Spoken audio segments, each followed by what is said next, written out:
Биыл қазақ телевизиясына тұп-тура 60 жыл осыған орай бүгін біздің студиямызда жазушы, публицист, халықаралық телевизия және радио академиясының академигі, Қазақстан Республикасының еңбек сіңірген қайраткері, қазақ телевизиясының ардагері Сұлтан Оразалы ағамыз. Аға, қайырлы таң. Аға, қайырлы таң.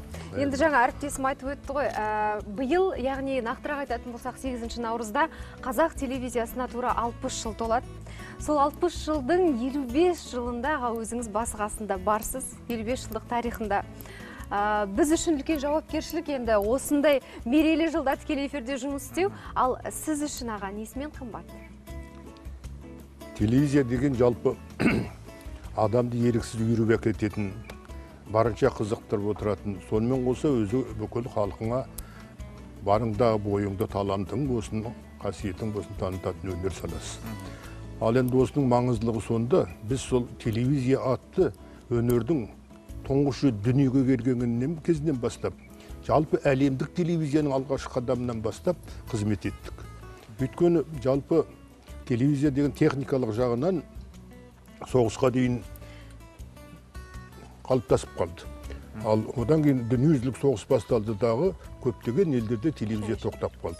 Ал әлемдік телевизияның тарихына тоқтайтын болсақ, ол 36 жылы BBC радиокорпорациясы Англияда сол күн сайын 2 сағаттан 6 күн бойы телевизиялық хабар жүргізді.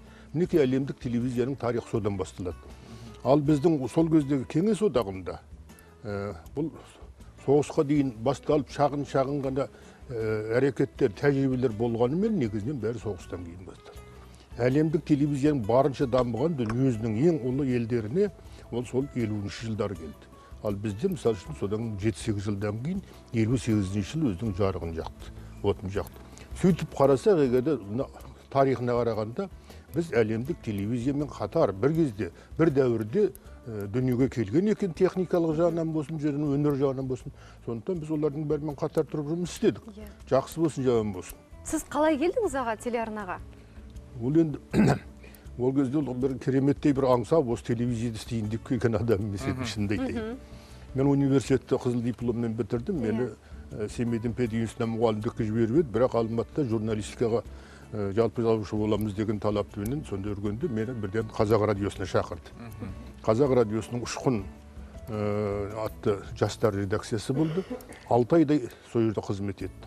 Содан кейін телевизия сол кезде құрылып жатқан, телевизияға жас күштер жіберу керек деді. Сол кезде телерадио комитетінің төрағасы Кенжеболат Нұртазаұлы Шалабаев дейтін кісі өте реформатор, білімді, іскер азамат еді. Сол кезде бір топ жас жігіттерді сол кезде алдыдағы бізді сол телевизияға жіберді. Сол телевизияға сол кезде келдік. Ең алғаш актуальный камера дейтін күн сайын шығатын программа болды. Ол кезде жазу жоқ, бәрі эфирде тікелей эфир, қазіргідей. Міне біз сол тікелей эфирді қайта жаңғырту керек сияқты. Міне сол кезде келдік телевизияда. Не істейтініміз, қалай істейтініміз ешкім де білмейді. Өйткені ол кезде Москваның да ешқайсысында көрмейміз. Тек Құдайдың берген өнері, жаңағы радиодан, газеттен, әртүрлі мен сияқты университеттен келген балалар, жастар жұмыс істедік. Сонымен айту, ең бастысы халқымыздың өнерін, дәстүрін дүниеге әкелу керек болды. Өзіңіз қараңызшы, жалпы біздің рухани дүниемізде телевизияның алатын орны ерекше. Бірінші туған күні дүниеге келген сол 8 наурыз күнінің өзінде жаңағы өнер адамдар келді. Ең алғашқы дүние сонда біздің 58 жылы жылдың аяғында Москвада өткен оңындықте, қазақ әдебиет өнерінің оңында 5 сағат бойы жаңа туған дүниеге жаңа келген телевизия 5 сағаттық бағдарлама көрсетті. Сонда көрсеткендер Дударай операсы, Ермек Серкебаев пен Бибігүлдің концерті, одан кейін Жекен Жұмахановтың пьесасы бойынша қойылған жаңа қоныстанушылар дейтін телепьеса, алда апарып көрсеткен. Қазақстан туралы содан кейін киносъемкалар. Міне осылардың барлығы содан кейін Құрманғазы атындағы оркестрдің концерті. Міне қарасаңыз біздің рухани дүниемізде ең алғашқы жаңа өзі дүниеге келген күннен бастап көрсете бастаған осы қазақ телевизиясы. Ойлап қарасаңыз, нағыз бір талғампаз көрерменге арналған дүниелер ұсынылған бұрындары.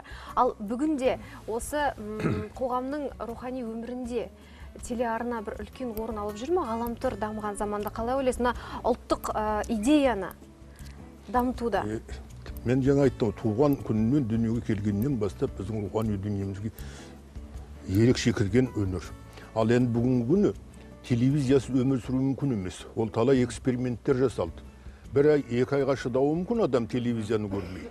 Одан арға шыдай алмайды. Ондай эксперименттер жасалды. Одан бірақ нәтиже шыққан жоқ. Сондықтан адам баласының өміріне бұл соншама кірігіп кеткендіктен одан біз кете алмаймыз. Ал біздің мақсатымыз, мысалы үшін осы телевизияның маңайындағы мамандардың мақсаты сол рухани өмірімізді барынша бай, барынша көркем, барынша шеберлікпен халыққа жеткізу. Иә, мәселен аға, сіз өзіңіз қандай бағдарламалар көресіз? Бүгінде. Мен негізінен Қазақстан телеарнасын көремін.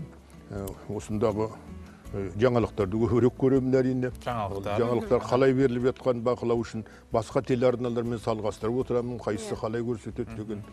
Таң шолпанды да көремін таңертеңгі ерте уақытта сендердің жұмыстарыңды. Енді каналдар көп қой қазір. Мысалы үшін осыларды салғастырып өйткені менің мамандығым сол. Мен енді өнер университетінің профессорымын, сонда осы телевизия саласына сабақ беремін. Сондықтан күнделікті телевизияда жаңа бағдарламалардың бәрін көріп отырамын. Әрине, қазақ телевизиясының әсіресе жаңағы мінеке Қазақстанның телеарнада беріп жатқан міндетті түрде үзбей көріп отырамын деп айту қиын, өйткені менің басқа да шаруаларым бар. Бірақ арасында жаңағыдай хабарларды көріп отырамын. Енді әттеген-ай дейтін тұстар бар ма негізі? Біз енді мақтауға үйреніп қалған халықпыз ғой, енді ананы мақтаймыз, мынаны мақтаймыз, таңертеңнен қара кешке дейін мақтаймыз. Сын керек бізге түзелу үшін. Дегенмен де осы мақтауды үйретіп отырған бір жағынан осы телевизия. Осы жерде отырып, мысалы үшін жауырды бүтіндеп жүре алмайтын, шаба алмайтын жаяттарды бәйге деп айта береміз. Ол бұрыннан бар. Жалпы бұл аурудың өзі біздің совет заманынан қалыптасқан, бойымызға кіріп кеткен, сіңіп кеткен. Советтік психология әлі. Жатырмыз сол психология. Осы стереотиптен аға қалай құтыламыз? Шындықты айту деген оңай емес ол. Енді жаңа кемшілікті сұрадыңдар ғой. Менің айтатыным жалпы мынау музыкалық хабарлардың оның ішінде самодеятельный әншілер көбейіп кетті. Баяғыда біз профессионал әншілерменен мынау жаңа үйреніп жүрген ұзаса сол ауыл, аудан, облыс көлеміндегі әншілерді бөліп қарайтынбыз. Шын мәнінде жоғары білім алған әншілер, ол жалпы әншілік өнерді игерген, соның білімін алған адамдар ол бір бөлек болады. Ал енді ауылда жүріп сол клубтан бастап, одан кейіндегі аудандық көрмелерде, я болмаса облыстық жарыстарда сонда айтып жүрген әншілер. Қазір бәрі бірден келіп осы Астанада тоғысады да, жаңағы жүрегіміз де, жүрек емесіміз де, шабаны да бәрі бір қалып көрсетеді. Костюмдік дүниеге айналып кеттік. Жалпы өткен жаңағы мынау световой эффекті, осыны барынша шексіз пайдаланды. Шексіз дегенде бұл жерде бір өнер ретінде пайдалану емес. Айту жарқылдатып өтсең жақсы болатын сияқты. Әнді тыңдамайсың ана жерде.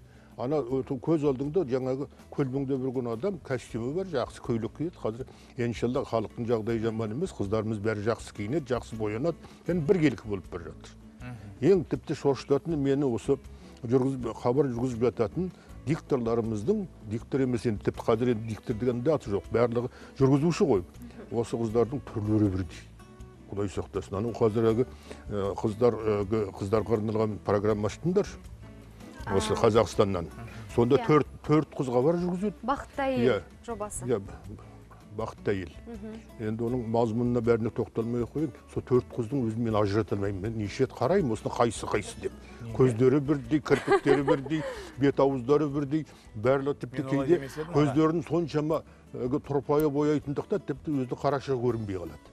Міне осының жағының бәрінен телевизия деген өнер. Өнер деген әр нәрсенің мөлшерін білу.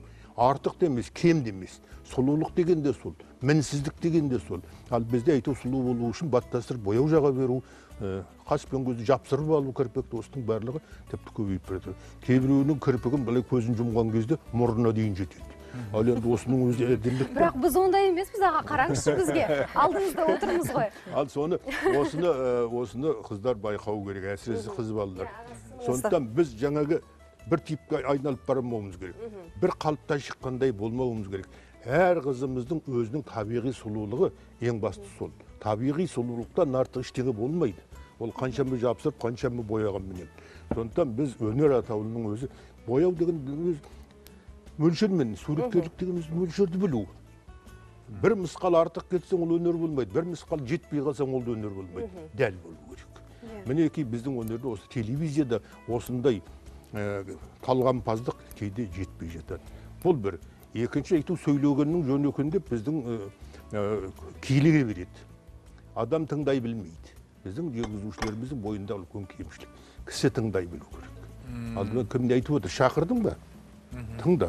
Не айтады осы адам? Келісесіз бе, келіспейсіз бе, ол сіздің шаруаңыз. Ол адамның да мысалы үшін өзінің пікірі ойы бар. Келіп бірден айтқысы келеді. Мінекей осындай тізе берсем аз емес әрине. Мен тілге байланысты айтуыма болады.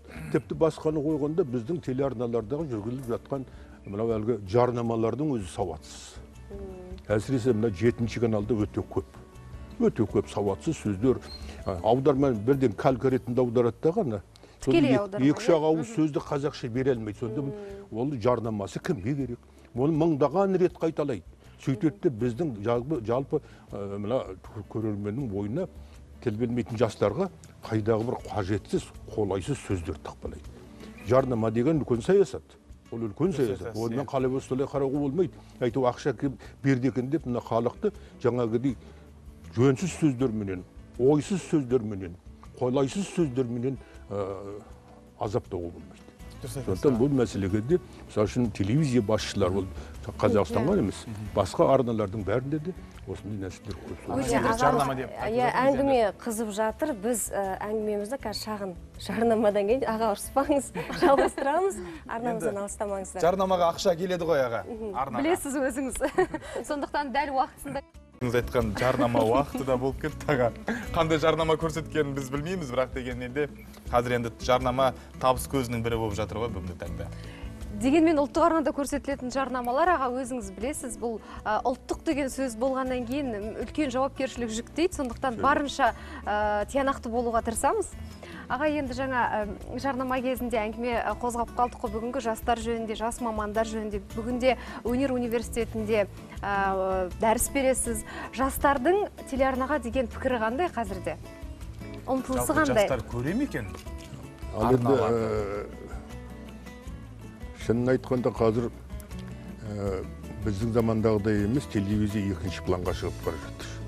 Өйткені жастардың бәрінің қолында интернет, бәрінің қолында планшет, бәрінің қолында жаңағы телефон, барлық жаңағы ақпараттардың бәрін содан алады. Ал телевизиядан келіп оқуға студент жастардың мысалы үшін күндіз күні бойы қол тимейді, кешкі сабағын оқиды. Менің кішкентай қызым мүлдем теледидар қарамайды. Таңертеңнен қара кешке дейін қарамайды. Қарамайтындар, ал күндізгі бағдарламаларды олар тіпті қарамайды. Өйткені сабақта болады. Таңертеңнен кешке оны біздің өзіміз де қарай алмаймыз.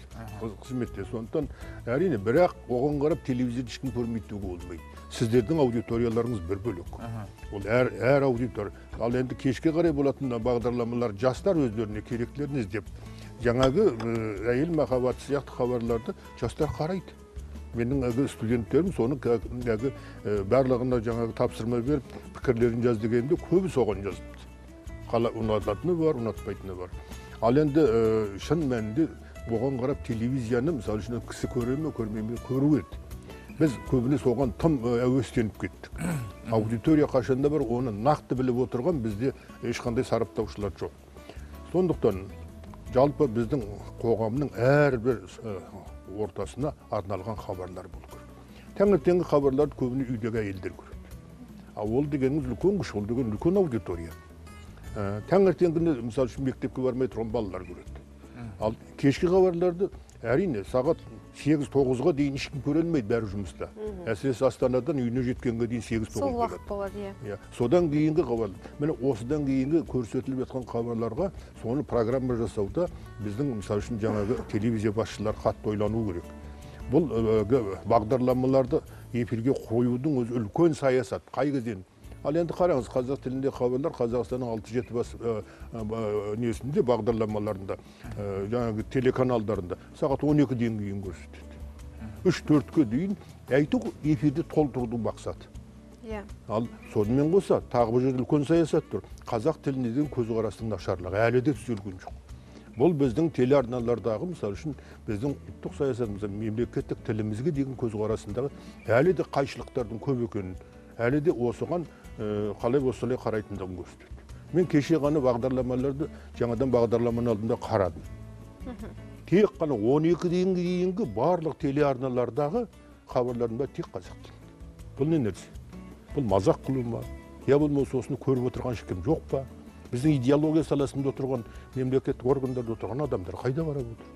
Бұл мәселеде бұл халықтың барлығы білмей отырған жоқ, біледі. Міне осы мәселелердің барлығын дұрыс қарау керек. Сондықтан жаңағы бағдарламаларды жоспарлау, қай уақытта, қай сағатта кім қалай көреді деген телеарнаның басшылары жақсы біліп отырмаса, ол әшейін еңбегін зая кетеді. Балалар көретін уақытқа үлкендердің хабарын қойсаң, үлкендер көретін уақытқа басқаларды қойсаң, ол не болады? Сондықтан аудиторияны білу, өзіңнің көрерменіңді білу, ол шарт, міндет. Оны алдымен осыған да қаражат жұмсап зерттеп отыруымыз керек. Әйтпесе өтірік ананың несі көп, мынаның қазір айтатындарыңыз неме еді? Рейтингі көпті. Ол рейтингі дегенде, мысалы үшін, қатып қалған дүние емес. Сондықтан идеология жұмысын оны граммен өлшеп, санмен өлшенбейді. Идеология дейтін өте күрделі сала. Ал біз қазақ мемлекет өзінің идеологиясын жазу үшін әсіресе телеарналар өте ұлы қару, өте күшті қару. Ол бір кезде айтқан болатын, телевидение дүниеге келген кезде Американың атақты жазушылары түгел дүниежүзін телевизия түгелдей қамтыған кезде оның күш қуаты атом бомбасынан да артық болады. Өйткені адамдарды бір сәтте, бір сағатта, бір мәселеге жұмылдыра білуде телевизия жететін ештеңе де жоқ. Міне сондықтан осындай қаруды біз жас мемлекет өзіміздің идеологиямызды, әсіресе жаңа қалыптасқан қазақ ұлты, жаңа қалыптасқан қазақ мемлекеті өзінің мақсат мұраттары үшін барынша пайдалану керек. Анау айтты, мынау айтты, мына көршіне айтады, ана көршіне айтады деген ол саясат емес. Біз мінеки осы тұрғыдан келгенде телевизиялық саясатты жақсы пайдалану. Соның кімнің меншігінде деген емес, идеология деген біреудің меншігі емес. Телеканалды бердік, мемлекетіміздің мысалы үшін осы шекарасында жұмыс істеп жатыр, біздің эфирде жұмыс істеп жатыр. Ол осы мемлекеттің саясатын жүргізу керек. Ол жеке меншік па, оның меншігінің иесі Ресейде отыр ма, Қытайда отыр ма, Қырымда жүр ме, біздің шаруамыз жоқ. Бірақ ол қазақ мемлекеттің саясатын жүргізеді. Міне осы тұрғыдан келгенде жаңағы тілдік саясатқа жаңағы көзқарас ол кешірілмейтін, күнәдіу керек. Бұл мәселені жөндеу керек деп ойлаймын. Айтылып жатыр, бұны мен айтпай жүргендігім, газеттерде талай мақала жазылды. Мен өзімде жазған болатын. Бірақ осыған құлақ асып отырған, керек етіп отырғаным жоқ. Ал идеологияменен, әсіресе ұлттық идеологияны ойнауға болмайды. Ол біртіндеп ол ауру сияқты. Одан кейін шығару қиын оның бойдан. Мен осы тұрғыдан келген кезде жаңағы өздеріңіз айтып отырған жоспарлау деген жарнама да саясат деді ғой. Жоспарлау, әсіресе әр хабарды өзінің уақытында қойып көрсету, ол өте параша. Одан кейін жақсы нәрсе, мен қазақ телевизиясында биылғы жылдары, мысалы үшін, сіздер 15 көп сериал фильм түсірдіңіздер өткен жыл. Мен информациядан ақпараттан көргенмін. Бұл дегеніңіз үлкен күш. Оның кейбіреулерін көрдім мен. Тасөткелді көрдім. Одан кейін жаңағы тағы бірнеше фильмдерді көрдім. Әрине кемшіліктері жоқ емес. Бірақ осылайша дамиды. Біз қай уақытта 15 көп сериал фильм түсіріп едік. Ол бұрын соң тарихында, қазақ телевизиясының тарихында болмаған нәрсе. Ал жалпы Қазақстанда 40-тан аса министріміз хабарлады, 40-тан аса көп сериал фильмдер түсіріліпті. Міне осылардың басқалар түсіріліп жатқан, әсіресе жеке меншіктегі түсіріп жатқан адамдардың жалпы сонда фильмдердің мазмұнына, идеясына бәріне қатты көңіл бөлу, көркемдік сапасына.